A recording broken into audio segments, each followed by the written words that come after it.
देश को सेफ और सिक्योर करने के लिए नरेंद्र मोदी और अमित शाह मिशन मोड पर काम कर रहे हैं पिछले 12 साल से। और इस मिशन को डिरेल करने के लिए दिमागी नक्सल अपना दिमाग लगा रहे हैं।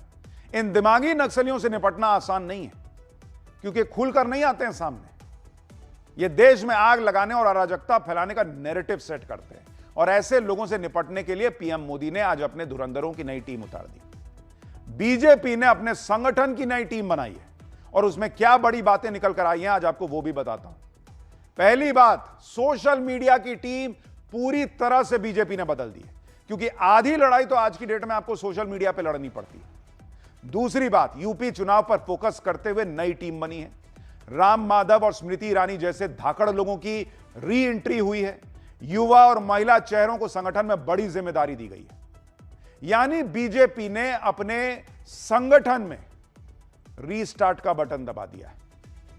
नई ऊर्जा लाने का प्रयास है, क्योंकि बीजेपी को यह दिख रहा है कि 12 साल की सत्ता के बाद अब उसके लिए लड़ाई और चुनौतीपूर्ण हो गई है। और अभी जो सबसे बड़ी लड़ाई चल रही है वो लड़ाई है सोशल मीडिया पर नैरेटिव सेट करने की, क्योंकि ये सबने देखा कि सोशल मीडिया पर माहौल बनाकर कैसे जंतर मंतर पर लोगों को पहुंचाया गया, उनका ब्रेन वॉश किया गया। कई मामलों में, सबका नहीं कह रहा हूं, लेकिन कईयों का किया गया।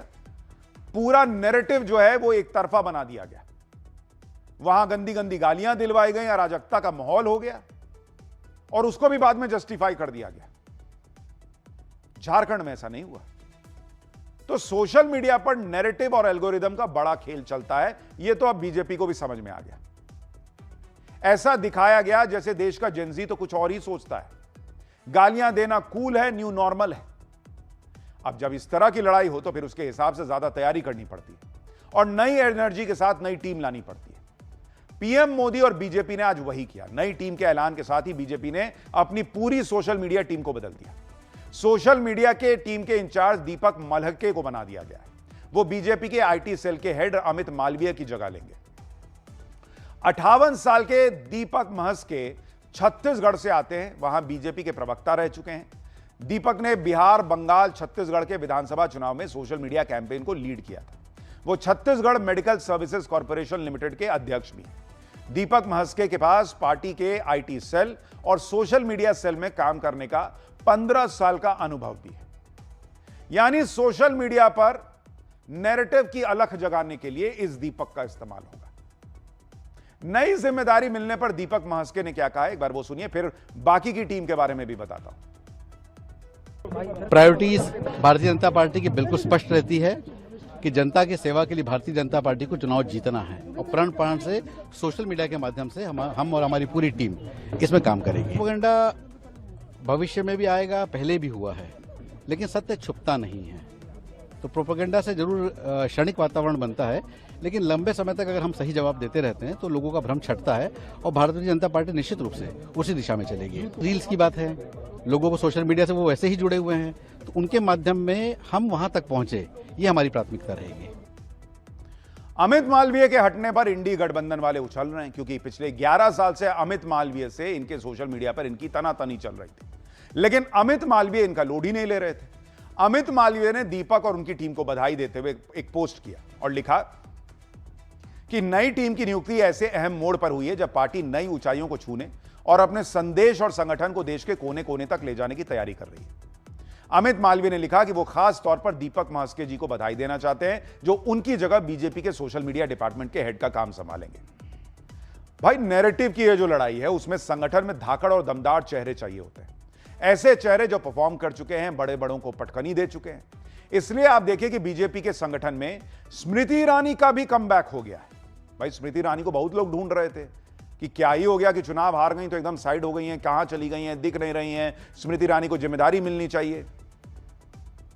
स्मृति ईरानी वो नेता हैं जो राहुल गांधी को हरा चुकी हैं, लेकिन 2024 का लोकसभा चुनाव हारने के बाद स्मृति बैकसीट पर चली गई थी। स्मृति ईरानी को लेकर कांग्रेस का इकोसिस्टम यही माहौल बना रहा था कि राहुल गांधी ने स्मृति ईरानी की राजनीति से छुट्टी कर दी है। स्मृति ईरानी तो अब राजनीति ही छोड़ देंगी।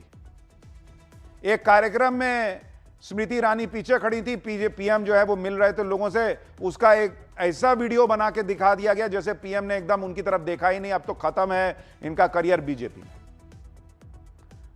लेकिन ये नैरेटिव सेट करने वाला, क्योंकि भाई सोशल मीडिया पे नैरेटिव की लड़ाई चलती है, वो ये भूल गए कि बीजेपी इस तरह से काम नहीं करती। 2 साल बाद राष्ट्रीय महासचिव के तौर पर स्मृति ईरानी का बड़ा कमबैक हुआ। उनकी वापसी को यूपी चुनाव से भी जोड़कर देखा जा रहा है। इसी तरह से दूसरा बड़ा चेहरा है राम माधव। राम माधव संघ से आते हैं। साल 2014 में उन्हें संघ से बीजेपी में लाया गया। वो राष्ट्रीय महासचिव थे। अमित शाह के अध्यक्ष रहते हुए उन्हें जम्मू कश्मीर और नॉर्थ ईस्ट के राज्यों का प्रभारी बनाया गया। असम में राम माधव के रहते हुए पहली बार बीजेपी की सरकार बनी। जम्मू कश्मीर में पीडीपी से गठबंधन से लेकर 370 हटाए जाने के मुद्दे पर बीजेपी की बात को उन्होंने मजबूती से आगे रखा। देखिए, स्मृति ईरानी स्पेशली वो नाम है जिसने एक वक्त में कांग्रेस के पूरे इकोसिस्टम का धुआं उड़ा रखा था। राहुल गांधी को हराकर स्मृति ईरानी ने उन्हें केरल जाने पर मजबूर कर दिया था। इसलिए स्मृति ईरानी की वापसी से इंडी गठबंधन वाले तनाव में होंगे, क्योंकि स्मृति ईरानी जो है ना, वो लोड नहीं लेती है नैरेटिव क्या बन रहा है उनके खिलाफ। बहुत मेहनती नेता हैं। और नई जिम्मेदारी मिलने पर स्मृति ईरानी ने पोस्ट किया ट्विटर पर और लिखा कि संगठन की सेवा और योगदान देने का यह अवसर मेरे लिए निष्ठा और समर्पण का विषय है। राष्ट्र प्रथम की भावना को साकार करने और विकसित भारत के संकल्प को साकार करने हेतु आधारशिला के रूप में कार्य करने हेतु प्रतिबद्ध हूं। प्रधानमंत्री जी के सतत प्रेरणा और सानिध्य, राष्ट्रीय अध्यक्ष जी समेत शीर्ष नेतृत्व, पार्टी के वरिष्ठ जनों द्वारा मुझ पर जताए गए विश्वास के लिए हृदय से आभार और अभिनंदन। देखिए, बीजेपी संगठन की नई टीम के ऐलान के साथ ही ये अटकलें भी लगने लगी हैं कि क्या आगे अब नरेंद्र मोदी के कैबिनेट की टीम भी बदलेगी? क्या कैबिनेट रिशफल हो सकता है? अब ये अटकलें क्यों लग रही हैं? इसकी वजह है, दरअसल बीजेपी संगठन की नई टीम में केंद्रीय मंत्री पीयूष गोयल का भी नाम है। केंद्रीय वाणिज्य मंत्री पीयूष गोयल को पार्टी का कोषाध्यक्ष बना दिया गया है। पीयूष गोयल को संगठन में अहम जिम्मेदारी मिलने से अब यह कयास लगने लगे कि क्या पीएम मोदी के मंत्रियों की टीम भी बदलने वाली है, क्योंकि बीजेपी में एक व्यक्ति एक पद की पॉलिसी चलती है। मतलब कोई रिटर्न नियम नहीं है, लेकिन चलती है एक तरीके से।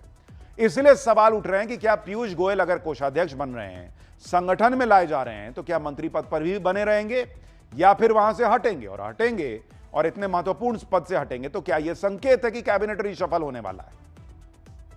देखिए, संभावना क्या है यह तो आगे पता चलेगा, लेकिन चर्चा तो तेजी से आगे बढ़ रही है। तो देखिए क्या होता है।